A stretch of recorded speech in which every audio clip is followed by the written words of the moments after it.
আমি নির্বাচনকালীন সরকারে থাকছি না অবশ্যই। অন্তর্বর্তীকালীন সরকারের উপদেষ্টা পদ থেকে পদত্যাগ করবেন বলে জানিয়েছেন জুলাই আন্দোলনের অন্যতম শীর্ষ নেতা আসিফ মাহমুদ সজীব ভুঁইয়া। এড়িয়ে চলার যে বিষয় আছে সেখান থেকে আমি মনে করি যে রাজনীতিতে যুক্ত হওয়ার ইচ্ছা আছে এরকম কারোই নির্বাচনকালীন সরকারে থাকা উচিত না, তফসিলের আগেই তাদের আসে।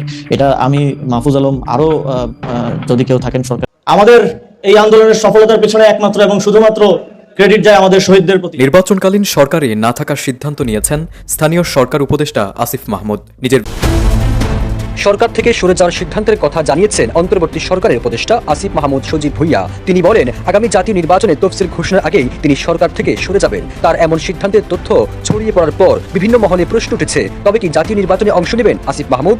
আসসালামু আলাইকুম। সবথেকে ব্রেকিং নিউজ কি জানেন? আসিফ মাহমুদ ভুঁইয়া উপদেষ্টা তিনি পদত্যাগ করছেন। কবে করছেন, কেন করছেন, কিসের জন্য করতেছেন এবং তিনি কোন দলে যোগ দিবেন? প্রিয় দর্শক শ্রোতা, একসাথে অনেকগুলোই প্রশ্ন থাকছে। তো এই প্রশ্নগুলোর উত্তর যদি আপনাদের কাছে কারো থেকে থাকে তাহলে অবশ্যই সেটা কমেন্টে জানাবেন এবং আমাদেরকে একটু সহযোগিতা করবেন।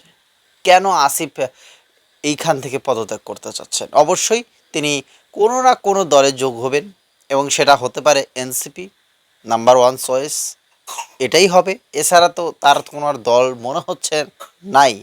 তো যাই হোক, এখন উপদেষ্টা থেকে অনেকেই পদত্যাগ করবেন আস্তে আস্তে, কারণ সামনে আগামীতে নির্বাচন আসতেছে। যদিও বলা হচ্ছে যে ফেব্রুয়ারিতে নির্বাচন হবে না, তবে যদি ফেব্রুয়ারিতে নির্বাচন হয় আসিফ মাহমুদ সজীব ভুঁইয়া তাহলে তিনি কেন পদত্যাগের ঘোষণা দিচ্ছেন? যাই হোক, এই প্রশ্নগুলো কিন্তু সকলের মনে কিছু হলেও আসে।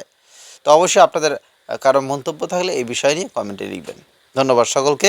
দেখা হচ্ছে পরবর্তী নতুন কোনো ভিডিওতে। আর হ্যাঁ, একটা অনুরোধ থাকবে, এই সমস্ত নিউজ আপডেটগুলো পেতে চান আমাদের এই চ্যানেলটি সাবস্ক্রাইব করে সাথে থাকবেন।